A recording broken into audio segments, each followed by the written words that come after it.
Hello, everybody, and welcome to the Crypto Hipsters Curtain Calls, Episode 9, Our Independence Day, How Crypto Can Improve Our Daily Lives and Create Paths for Personal Freedom is the title of this compilation. This compilation focuses on clips from 4 episodes from seasons 6 through 8 with 4 guests. The guests are, for the first is Jamie Goldblatt. Jamie Goldblatt is the founder of Mindchill 360, and we spoke about, exploring humanity's role in a super intelligent, AI-driven future, talking about the Mindchill Guardians and his journey with Mindchill 360. The second clip from this compilation is with Mohamed El-Masri. We spoke about reforming socioeconomic systems to facilitate the generation and spread of natural wealth through energy. And both of those compilation clips were from season 8. The next person was from season 6, and her name was Joy Schoffler. She's the founder and principal at Distinctive EdgePartners. She and I spoke about recognizing and celebrating technologies that can improve our daily lives and ensure that America will thrive in the modern digital arena. And then fourth, but last but not least, JD Seraphine, who's the founder of Raiinmaker with 2 eyes. We spoke season 7 on July 4th, 2024, how to chart your personal independence with the world Web 3 through AI. And so these founders, and Mohamed is a managing partner at Hodler, and Jamie, Mindchill 360, and we spoke about this concept of developing our own personal independence, self-sovereignty, and personal freedom. That makes a difference when it comes to blockchain for social impact, and you don't really hear too much about, but it's still very well alive, as one of the features and promises of blockchain and decentralization. My podcast episodes are available on Apple and Spotify, and these all become books along the line. Crypto Hipsters Curtain Calls will become a series of books. And I'm doing something a little different as far as my books this year. Instead of starting out with this couple intro paragraphs, in addition to the interviews, I'm doing an interview with myself and putting that at the beginning of each book, and to introduce the founders and the wonderful people who I have in the book. Check that out. It's a new feature.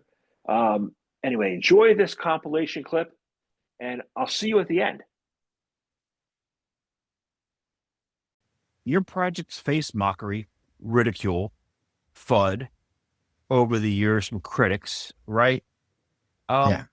Why are those critics wrong, and how can other projects like yours, like maybe mine, who are facing unjust criticism, persevere and go through adversity successfully? That's a really, really good question, which is ironic actually, because yesterday I had that same problem.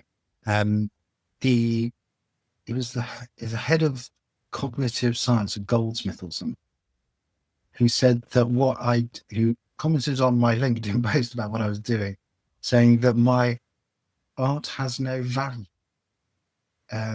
because it's to a gallery or anything, because it has no value, which I thought was interesting. And then another person, what was it? Today said, I don't know why you think you're important. What was it? I don't know why you think you're important or have any insight at all, smiley face.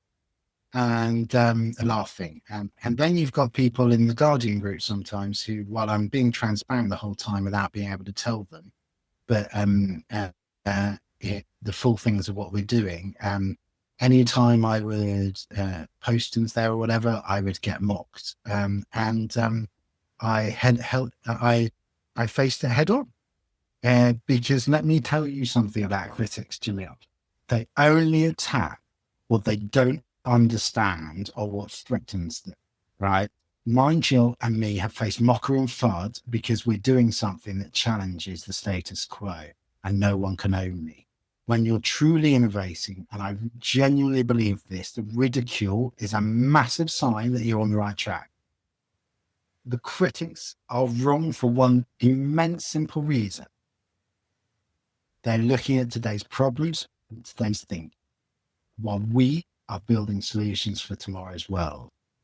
I mean, how do you persevere? First, you need absolute flipping conviction in your own ultimate vision and mission.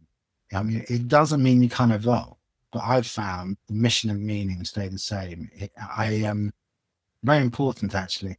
When I was 10, I went to the Salvador Dali Museum, and it changed my life forever in America. Because what I noticed was the thousands of sketches that he did before the final piece, and most of it didn't even end up in the final piece.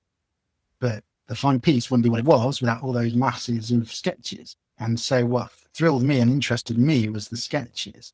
If you surround yourself with believers who see what you see, and it's very difficult when you step out of it, because it's only when it starts to get popular that people start, coming back and whatever.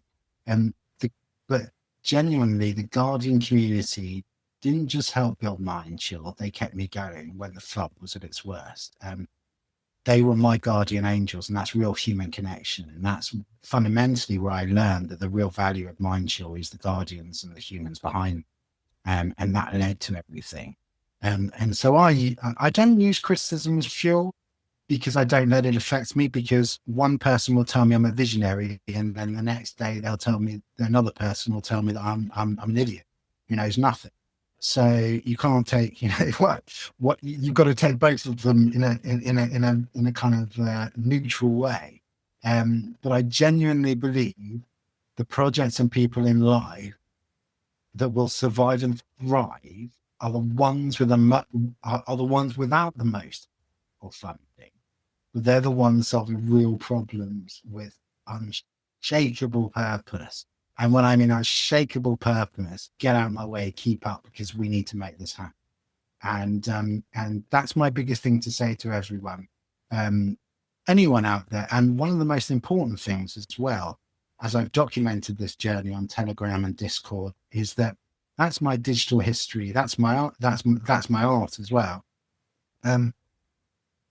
But it's going to show AGI that resilience amidst adversity is what humans do best. Your solution, and I'm looking at sub-Saharan Africa, how would your solution apply to the countries of sub-Saharan Africa, and how would they be able to get it and be helped, in this 2030 Africa Energy Initiative?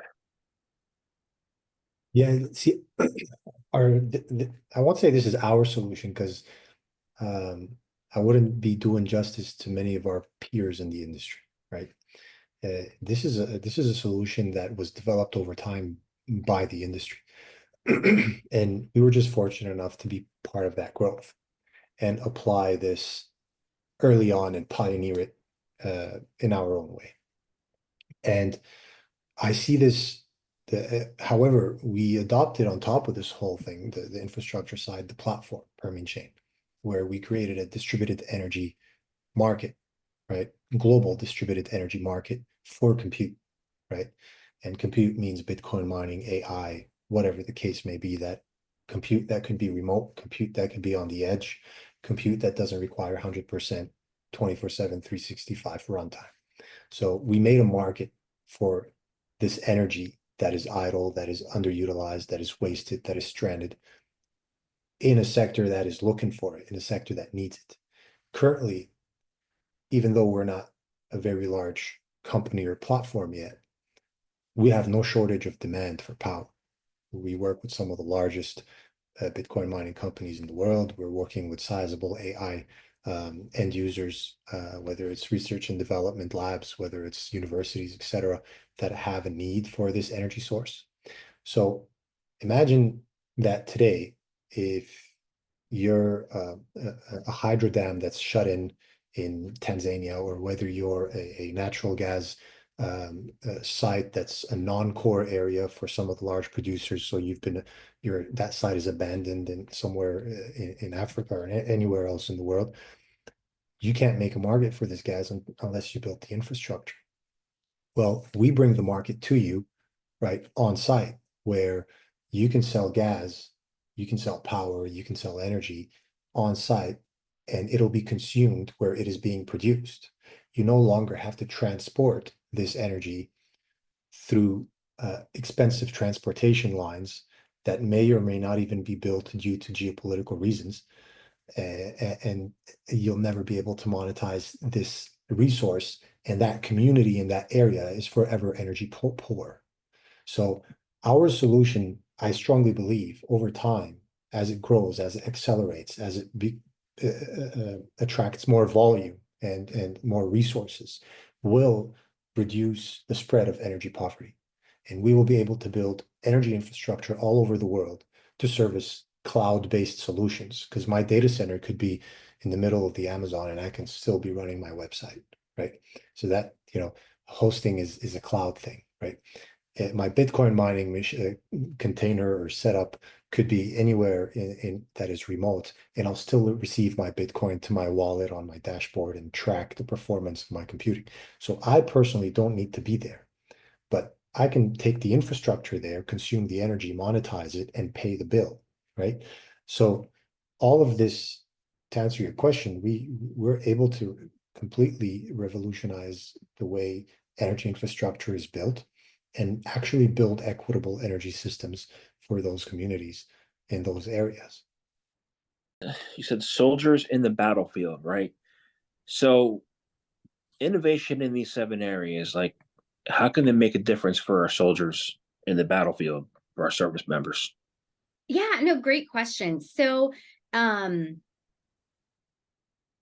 if you're able to,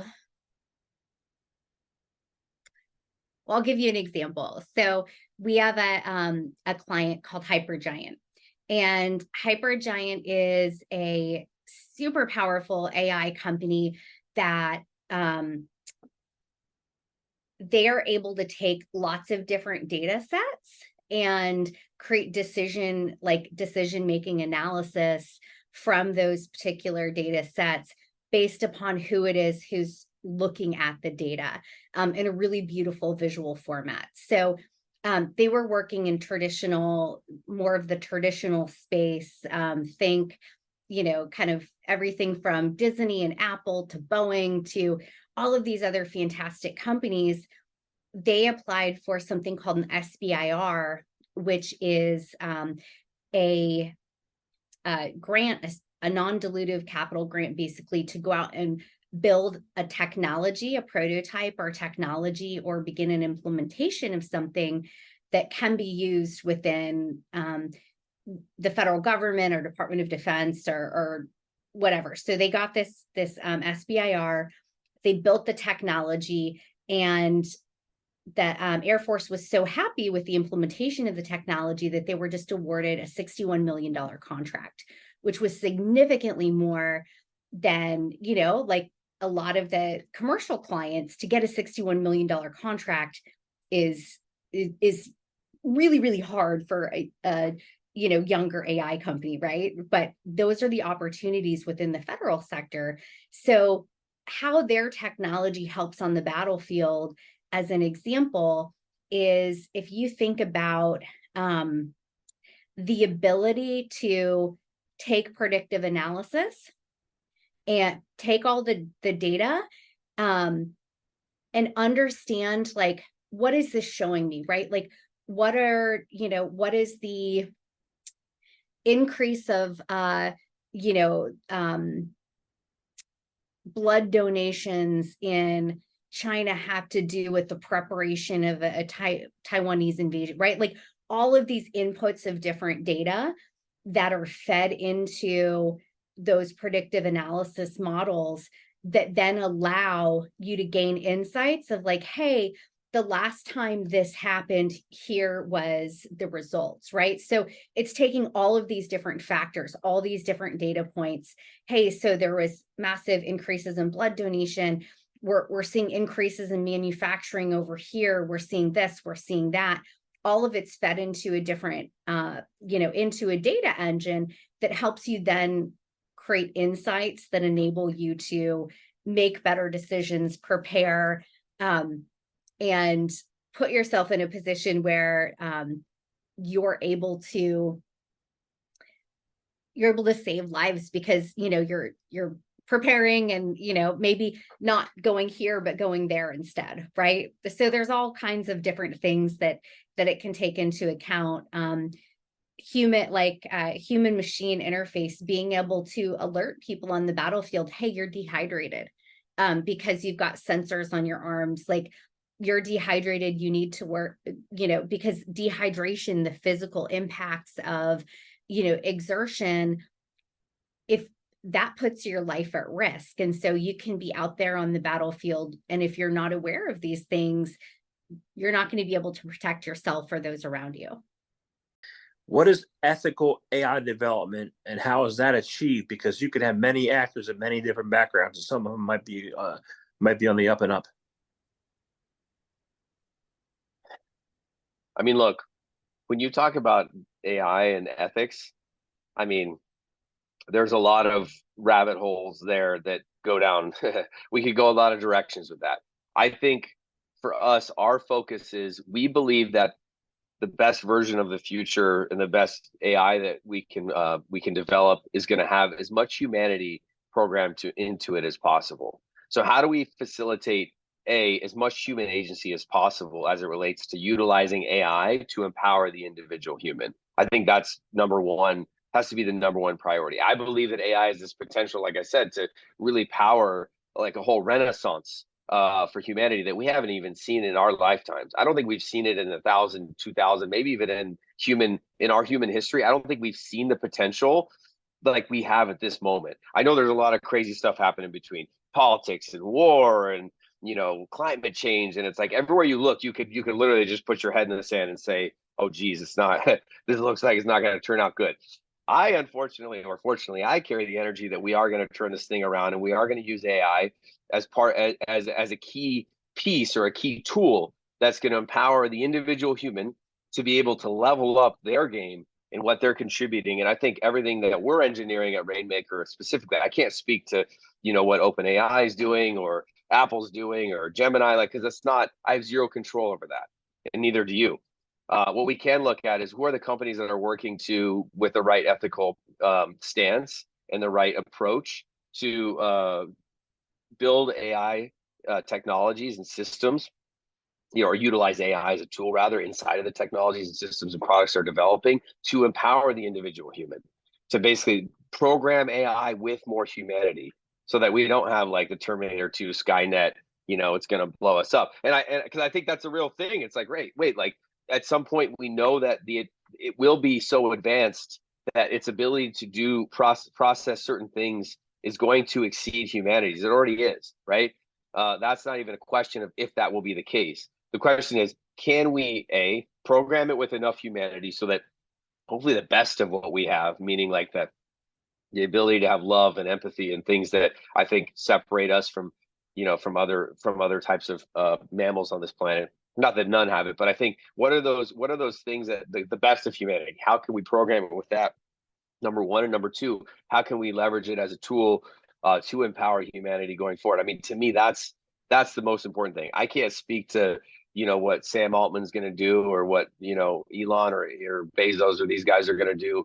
I think generally, I don't think they're evil guys. I mean, I think whenever you get into raising a lot of capital and doing playing the game at the level they are, I think there becomes a lot of different factors that start to influence decisions. And for us, we have the advantage to say, look, our North Star is literally like, how do we create a golden age for humanity? How do we build AI so that it actually is helping to empower that outcome, and everything else is secondary? Like to us, like, look, if I want to just be, and I know you were on Wall Street for, a good amount of your career, just in terms of reading your background, it's like, if we wanted to just make money, we'd just be on Wall Street, right? Because that's what they do there. They just focus on making money. but we're actually here because we're interested to be pioneers, like building the new world. It's already being built. It's not a question of like, is this world going to be built or not? It's like, no, it's already happening. We're already there. We're already standing in that new world. Now we can look over in the old world and we can see that it's crumbling and collapsing and there's chaos and there's war. And then we can look forward and say, look, the good news is that we're building a better world. We actually already are. The question is, can we build it fast enough so that as that world collapses, we already have the new world that we can move people into and say, look, there's a new dimension of reality that you can exist in right now today. You can move into it right now. That's to me like the focus. Well, ladies and gentlemen, this has been episode 9 of the Crypto Hipsters Curtain Calls. I hope you enjoyed the episode. It can be listened to on Spotify, Apple, YouTube, iHeartRadio, anywhere you listen to your favorite podcasts. Have a look. And when the book comes out, if you like this episode, you can find the books on Amazon.com. And let me know your thoughts, what you think. You know, blockchain has a promise to improve people's future, improve sustainability, improve finance, improve wealth, improve self-sovereignty, but also as a way to, for resilience and perseverance. Those are key hallmarks of any skill people should have. So I hope you enjoyed this episode. Let me know your thoughts, and I'll see you for the next episode 10 next time. Thank you for tuning in.